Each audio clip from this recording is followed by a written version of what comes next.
Hi friends, welcome to Joel John J YouTube channel and for our August 15, 2024 Independence Day occasion, we have a special program and wish you all a happy Independence Day on behalf of Joel John J YouTube channel.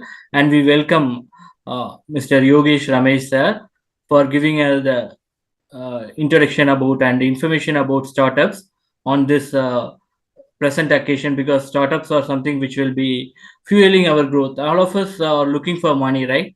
But how the government determines to print money is based on GDP, which is the main factor of the formula. People think that it's based on gold. Gold is a reserve currency, because when all the currencies fail to, use an alternative mode for money, we are saving gold. But our country note printing mechanism is based on a particular formula in which the key importance is for GDP, which is based on the products and services we offer. So to increase that, to increase our wealth and for every betterment of the nation and for the people, we need more startups and more businesses. And so we decided to bring in Mr. Yogesh Ramesh sir, who is a startup consultant who helps on startups and also on when they look for selling out merging startups with big corporates. He also is planning to give guidance about that.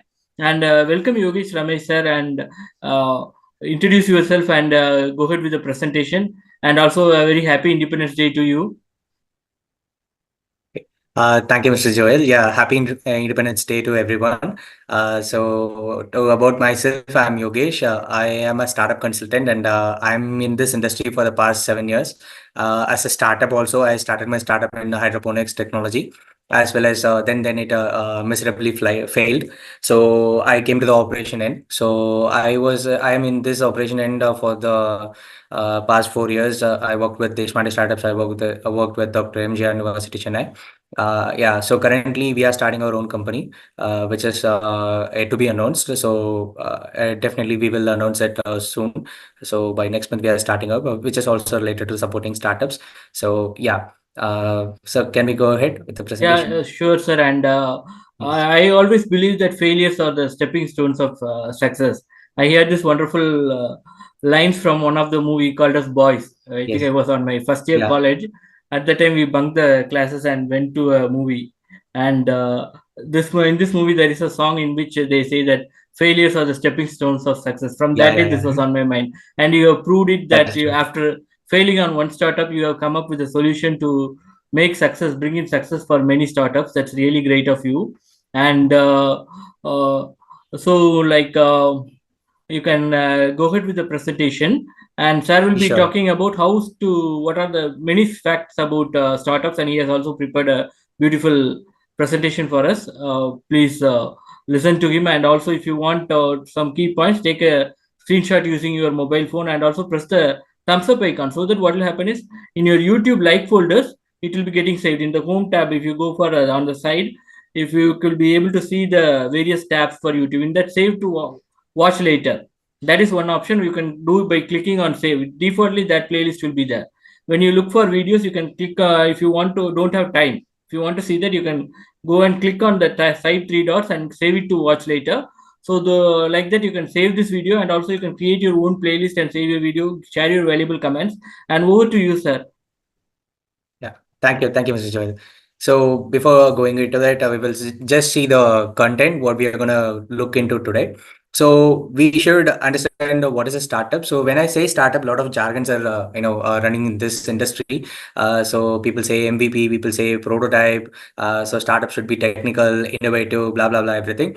But what is the startup according to my understanding? So that we will first clarify, then we will move on to the further explanations. Then why should we start up? I think Mr. Joel said it very correctly that startups are the beginning of the virtuous cycle, which brings money to the economy, and then the economy runs basically. So that is a major reason that why we should start up and who should start up. Of course, not everybody can start up. I am not discouraging here, but still, we need certain traits and criteria to become a startup founder, entrepreneur, etc. So that we will look into. And finding the right team is one of the important factors in the success of a startup. Then how to build products based on your community, like whether you should build a community first or the product first. Then finding the perfect business model that everybody is talking about, all the 9 blocks of a business model canvas, lean model canvas, etc. Then building first ugly prototype. So what is a why it is called ugly prototype, and why it is important, and what is the product market fit, how you should measure it, and then we will just see the key takeaways from this session. So moving Okay, on sir, to it's that. really great. So why should Great. someone start a company? Okay, sir, it's really great, and we have got a lot of key points from sir. So now sir will give the details of breakdown of everything. So to you, sir. Yeah, thank you. So why someone should start a company? So, startups are the first point in this virtuous cycle. So, startups create jobs, jobs create disposable income for the employees. So, employees will spend more, which creates a demand. So, once the demand is increased, the production will also increase. Then, more production means again more jobs. More production means again more profit for the corporates and the other investors who have invested in that. So, when they take the money out of the investment, they will again invest in the startup. So this virtuous cycle has to run. For that, everybody should start up. And at one point of time, every startup will face a situation where the saturation point, market saturation will be there. So at that point, everybody should innovate something new. So not only for the startups, and this is for the, this is for the big corporates also. So innovation is the key factor here. And yeah, so this virtuous cycle to function, then everybody should at least help the startup to grow. If not, everybody can start a startup. So you should work in a startup, you should invest in a startup. So yeah, startup is everything here. And moving on to the next thing, yeah, what is a startup? As I said earlier, like it is, according to me, it is nothing but a business and its early operations. So there is no jargons here. So startup shouldn't be technical. It shouldn't be very highly innovative and everything. And when it comes to innovation, people misunderstand the thing like innovation is only for technology. So it is nothing like that. We will see the examples of business model innovations also. And there is no blue ocean, red ocean, nothing like that. It is just a business in its early operation. How a child will start walking in its early life, like that only a startup will function in as a business. When it grows, it will also mature. And of course, it should also generate profits. So unless until you are generating profits or making some money out of your business, you cannot call it as a startup or something, right? And of course, the scalable solution, scalability, fix the factor here. Say for example, Kirana shop is there. Kirana shop owner cannot scale his product, or he doesn't have the mindset to scale his product or scale his business. So that is what happening here. So scalability matters. When I say scalability itself, this covers everything like a problem, severity of the problem, what is the need from the customer and everything. Because without any need from the customer, you cannot scale a solution, right? So scalability, the term itself defines everything. It withholds everything, right from the problem and the need, and then what is the expectation from the customer, what are the resources required and everything, etc. Maybe moving on to the next one, like who should start a startup? So yeah, so this is not for everyone. First of all, to be very honest, like a person should have a resilient mindset, and he or she shouldn't never give up attitude, and they should be problem driven, and they shouldn't be like money driven, or just I want to make some money, so I'm here in the startup industry. Of course, you can do that, but that will not sustain for a long time. So you should be a problem driven, so that if you solve the problem, only the customer will come to you, and then you will start helping them to solve the problems. Then you should absolutely have a growth mindset. So if you are a Canada shop owner, you cannot become an entrepreneur. You are just a normal person who's running a business, or who's buying and selling things, and then who is trading the things. So yeah, so you should have the growth mindset. You should have the exit plan. So when should I start? Where should I start? Where should I exit? Everything you should have in mind before starting a startup. And then of course, the founder market fit matters here more than the problem solution fit. So what is founder market fit in the sense, say for example, I'm an engineer. So I did my biotechnology in my UG. So if I can start a battery company, I don't know. I should gain that expertise first, and then should start the company. But if I can start something which is related to agri-tech or value-added products or something, then I have that. As a founder, I have that market fit, right? I am the right person to solve the problem. So you should justify yourself, why you are the right person to solve this problem. Why not others? Like that. So you should find your expertise domain, and then you should start finding the problems in the first end. Otherwise, you will start to depend on anyone else on your first hires or someone. Then without understanding the business itself, then you will start running the business. That will not sustain at all. Then yeah, absolutely, finding the right team. This is again, even though the founder market fit happens, you know everything, what is happening in the right business and everything, but it doesn't mean that you should do everything on your own. So even if you are an engineer, you can do your technology, but you're not good at sales in the sense, then you should learn sales, but it doesn't mean that you should do the sales. Which means you should do the early sales, you should acquire the first 100 customers or 200 customers on your own, but not every 1,000, 10,000 customers. You should delegate that task to your team. So finding the right team is very, very important, because startups will fail due to so many reasons, and one of the top reasons is not finding the right team members. Because finding the right team in the sense that they should stay with you for a long time, and they are not least than a co-founder kind of thing. Even if you have that idea to start a startup itself, it is fine, but they are the ones who are going to run the business right from the ground. So they are going to be your co-founders, and they are very, very important. And decision making, when it comes to decision making, it shouldn't be everybody should make a decision. It's not like that. So one person has to make a decision, and you should decide who should be that. It doesn't require to be you always. It doesn't require to be the CEO always. When it comes to technical domain, the CDO can make decisions. When it comes to business domain, the CBO, CMO can make the decision. Financial decisions can be made by any other chief officers, but it has to be conveyed to the team at very first, so that you will avoid conflicts and everything. In the team itself, there shouldn't be any conflict or something. So the team should stick to the company for a long period of time. So this is the criteria to find the right team, and the right team will drive your startup crazy. Yes.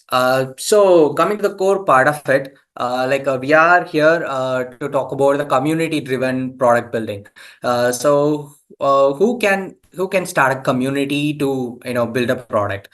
Basically, it is for the business to customer and direct to customer people. So when you are starting something new, you may not know what your customer wants or who your customers are. So finding who your customers itself is a big task. So what you should do in the sense, at that time, you can approach relevant people in that domain industry, and your potential customers who can be your customer in the future. But go and talk to them. Don't talk to them about your solution. Talk to them about what's happening in their life with that particular problem, how they are tackling it right now, and why do they need us, what is the urgency for them to shift to the solution. Why cannot do it on their own? So a lot of questions to be asked in this, right?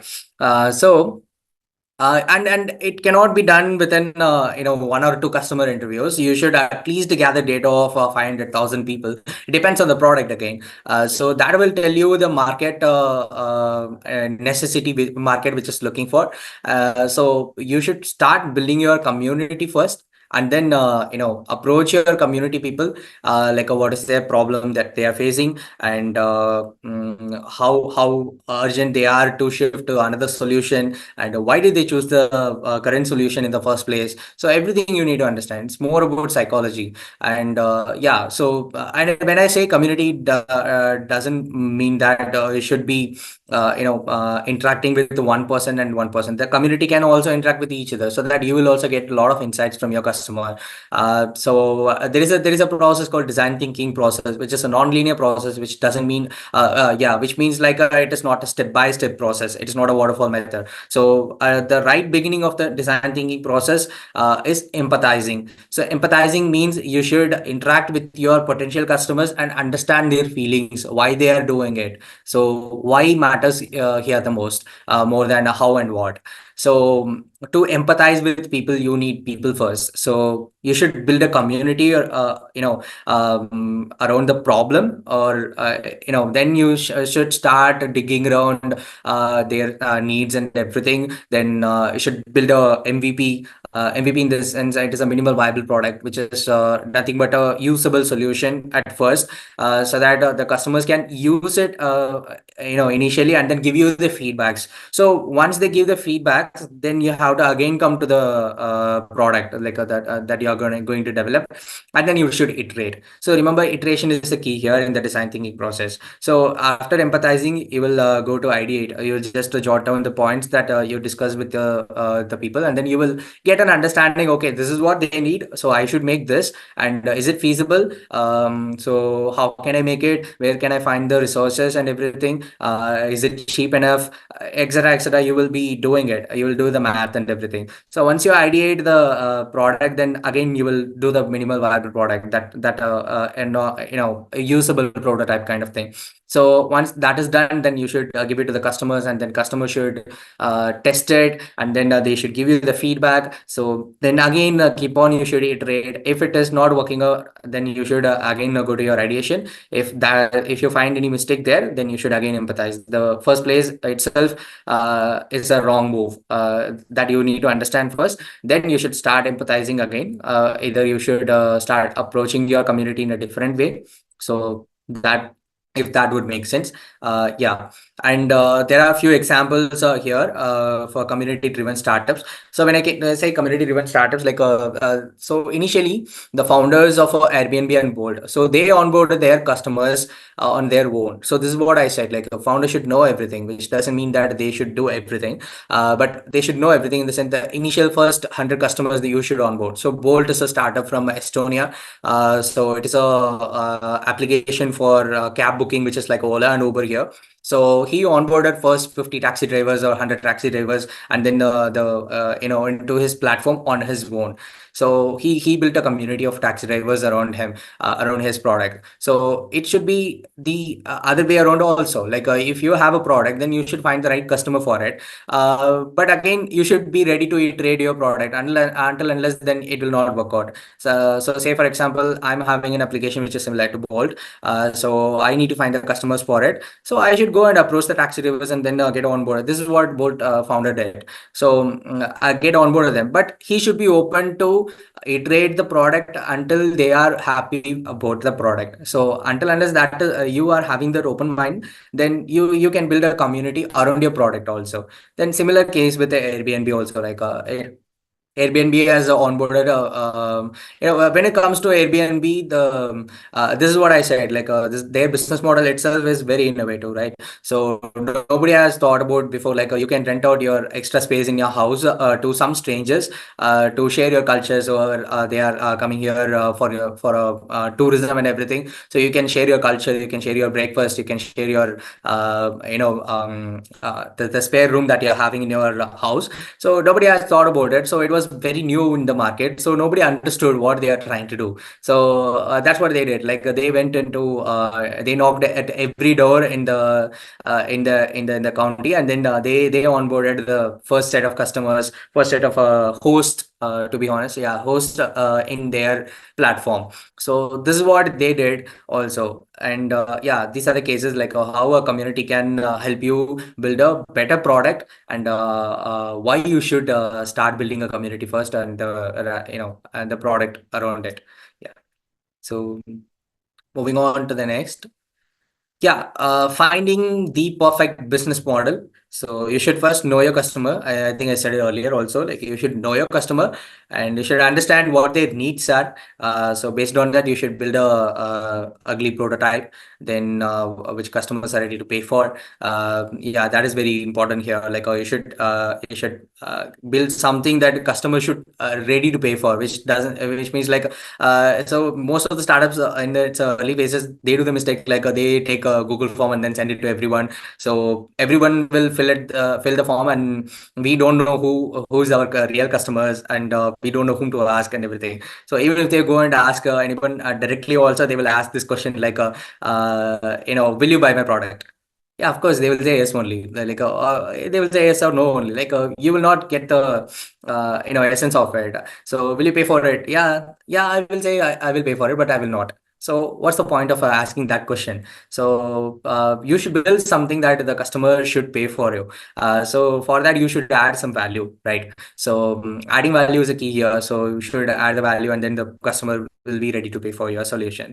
And you should find what they're paying for. So it is not all about the product or service that you're providing. It is all about the convenience that they are getting after using your product. So this is what called as jobs to be done. So there's no time to explain the jobs to be done, because that alone will take a lot of time to explain here. So you can go and search about it. Like what is the job that the customer needs to be done. So say for example, this is the classic example that everybody gives. If I want to drill a hole in my house, I don't want a drilling machine. I just need the hole to be done. That's it. So which doesn't mean that I should buy a drilling machine or something. So the need is something different. The product, if the product is something different, then that product market fit doesn't happen at all. So you should provide the value. You should understand what they're looking for, what they're ready to pay for. Then you should approach your customer like that. And at the end, if you look for the perfection, it will never happen. So there is nothing called a perfect business model. It doesn't mean that if you fill the 9 blocks of business model canvas, and then yeah, you did it, so you are ready to enter into the business. It doesn't like that. What is that business model canvas is just for your understanding, to jot down your ideas. Like, okay, it's for the basic understanding. It is not everything, right? So the very essence here is you should go and talk to your customers. So that's it. That's the point at all. So at last, nothing is perfect. So you should keep this in mind, and then start launching your product as soon as possible, so that you will get feedbacks, and then you will start iterating it very soon. So speed is a key here also. So if it is a startup, startup shouldn't take 2 years to launch its product. It again depends. Like even there is a startup called Agnicol Cosmos. They took at least I think 2 to 3 years they took, or more than that. I don't know, because the product is completely technology advancement and everything. It's a 3D printer rocket engine, right? So they take it their own time. But for a D2C or B2C customer brand, it shouldn't be like this. You should launch your product as soon as possible before the market finds another product, or their need has gone in the market. Yeah. So moving on to next. So here are a few examples of building a ugly prototype. First one is an Airbnb. So if you go and see the Airbnb site, it will not be like this, because this is an early prototype. So they just put it right here. So this is what they are doing. So you should sign up. And then what are the vacancies there in the apartment or wherever you are going, and what is happening in that area, and everything that they are done here. And on the other end, this is called there's another startup called Flock Secure something. So it is a community security startup. So they built something to secure your community with a 3D printer material. So rapid prototyping that they have done. So you don't need to do everything in the mass scale, everything immediately at first. So you should go with a rapid prototype, and then test whether the product is working or not. Then it will be easy for you to iterate also. It will not cost you much also. Yeah. So finally, the product market fit. So we should always measure the product market fit by retention, not the growth. So why I'm saying this in the sense like say for example you are selling something, so you sold 100 products in the first month. Second month you are selling the 200 products, but the orders are coming from different customers, which means you are growing. Okay. In the third month, you're selling 300 products. So at total, you have sold 600 products. But 600 products to the 600 different customer in the sense. The fourth month onwards, you will start, you will start and noticing the churn rate. Like 600 will become 530, 550 like that. Until unless the first customer or the first set of customers who bought you the product, they are coming back to you again and then buying the same product from you, it doesn't matter at all. The growth doesn't matter at all here because the growth will stop at one end and then it will start to decline. So the product market fit will happen if the customers who bought it earlier from you, they will come back again to you and then buy the same product again, or different product could be like they should come back to you. The retention matters here. So you should measure the product market fit by retention, not by the growth. And product market fit, it is not a planned event. You cannot say that okay, it will happen in after 6 months. It will happen after 1 year. It will not happen like that. So we never know that what makes the customer come back to you again. So you should understand that first, and then you should again solve the problem, etc. Right. So first thing here is to add value, and you should keep your user engaged. You should solve their issues. Then you should analyze the retention rate and then churn rate. So if the churn rate is more than the retention rate, then you should talk to your customers again, like why they are not coming back. Then you should understand okay the reason behind the less retention or more churn. Then you should iterate your product if you want, or you should iterate your, sometimes you should iterate your business model or process, something like that. Then you should innovate before saturate. So you will understand if you're noticing the retention and churn rate very closely, you will understand when your market is going to saturate. Right, so you should start innovating again, like before it saturates. Say for example, like Apple releases iPhone every year in the month of September or October, right? So before the market for iPhone 15 saturates, they will release the Apple iPhone 16. So they will again create a hype and then sell the product 16, and then 15 will go down. Then so that innovation you should do before the market gets saturated. So once you are clear with all these things, then you should expand means you should go to the adjacent markets, or you should go to the adjacent geographies. So expansion means many factors are involved, right? So you can go to the adjacent market also. So like Apple started selling the air tags, or Apple started selling the airports, so that's their adjacent market, so they captured that also. So or they can go to some other country to sell the product. So that is a geography wise expansion also. Yeah. So by this, we are ending this webinar. So there are a few key takeaways here for you to, brush up a little bit. So startup is nothing but a business in its early operation that you should keep in mind. So whenever somebody is saying that you're not a startup, like because you are not doing anything innovative or something like that, then you should say that okay, startup is nothing but a business in its early operation. So even if I'm doing innovative or not, at the end of the day, you should earn money.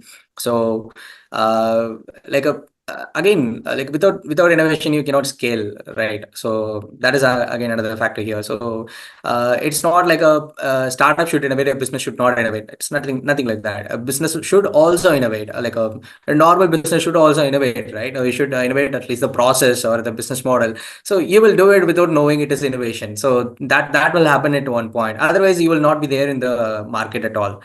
Right, and startup is the beginning of virtuous cycle. It is a seed for the economy to grow, and the founder market fit is very important. That you should know what you're doing and then what you're capable of. Then you should look for the market.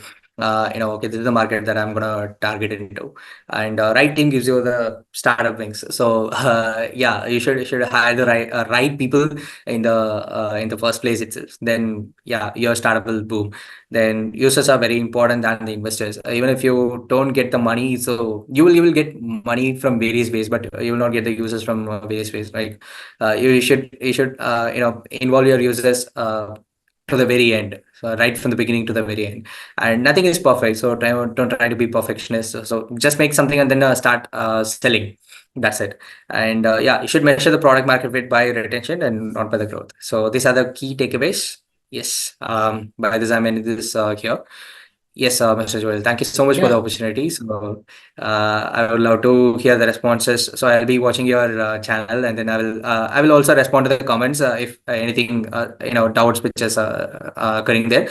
And you can follow me on my LinkedIn page. So, which is you can search Yogesh Ramesh, so which will be shown there. So, yeah, thank you so Okay. much, everyone, and Okay, sir. happy Independence. Yeah, sorry for Happy Independence Day for you too. And I have a doubt on this. Yes. B2C is business to consumer. What is Yes. D2C? Okay, so there is a slight difference here. So B2C is business to customer or consumer, right? So it may have a channel to, for, go to the consumer. Like say, for example, a shampoo. So shampoo is a B2C product only, but it has a channel like a distributor, then salesperson, then this supermarket or something, a kirana shop or something Retail like store. that to reach the customer. But D2C is something like direct from the factory to the consumer. So there is no intermediaries in between. Yeah. Like online Shopify, Online shopping, online show, e-commerce e-commerce sites. websites. Okay, sir, great. Yeah. And Yeah. thank you very much for the insights you gave, sir. And I also like to add up a little bit. And as I already told you, that GDP is the one which determines the economy of the a country, and Exactly. that's how they print the notes. This is not only in India, in Exactly. most of the country. Even US earlier followed the gold standard method, wherein they have gold as the base. Now it's based on US securities. And in many countries, how Exactly. even though they have few other factors in the formula, the core which determines is GDP, which is the products and services we produce. For people who cannot start a startup, and also for people who are even less than 18, it's parents are supportive, and also parents guide your children, because Warren Buffett started his sales journey and investment journey at the age of about 6 by selling chocolates, and then through his father's guardianship he started investing on shares.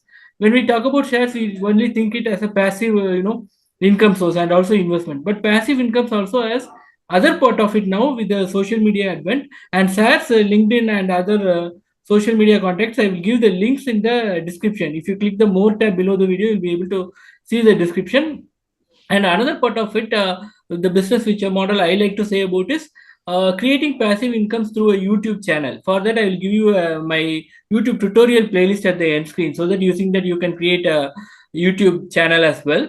And also for people who struggle for creating content, I wrote a book about that, and which titled as "Earn Money 24 Hours a Day and 7 Days a Week Passive Income Even After You Die." And this, how you achieve this is converting your dreams, and that dreams are daydreams, are nothing but your thoughts, into content and publishing it on social media and through ads, Google ads. And if you add it through Google ad service, you get ads on YouTube video. And also there you get lots of information, like online classes for the current courses. And also now children are producing robots, and you have a lot of child learning e-commerce platforms as well.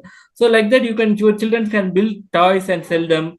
And also you have Amazon affiliate marketing program, where if you are unable to do all this, you can sell others product. So directly from the production department, they sell it like Shopify and other websites, or that they're directly taking it to the website, to the customer. As said, into said that the term is called as D2C. Likewise, you can get affiliate income by promoting Amazon products which are available on affiliate production, affiliate product list. So like that, you can do a lot of things. And so for this, to create content and ideas, I wrote this book. And with that, you can create content on social media and earn money. And my social media links also will be given on the description, and also my book link will be given, and the title also will be given. It's available on Amazon, Flipkart, and Sifi Bees as well. All the websites links will be given. If you are unable to go through the link, you can also search it with the title and find my book and buy that. And sir, you guys given a lot of insights on how to generate create a startup, and without failures are the stepping stones of success. I just heard it on a movie song. Now my YouTube channel gets the privilege of showing a real life example, that Sarah said that he failed, but still he has come back with and he is going to start up his own company as well soon. So thank you very much, sir, for the insights. And people, do subscribe, enable the all notification to get future videos, and also watch all my videos. And very soon you will get the end screen at the end of this video. On that, you will have the playlist. watch those as well and share your valuable comments. As sir said that whatever he finds time, he will reply. If I look it across, I will check with sir and reply for that as well. Okay, friends, thank you very much for your time, and again wishing you all a happy Independence Day and to sir as well. Okay, friends, it's time to say bye, bye, sir. Yes. Thank you, sir. Thank you so much. Thank you. Thank you, everyone. See you. Bye.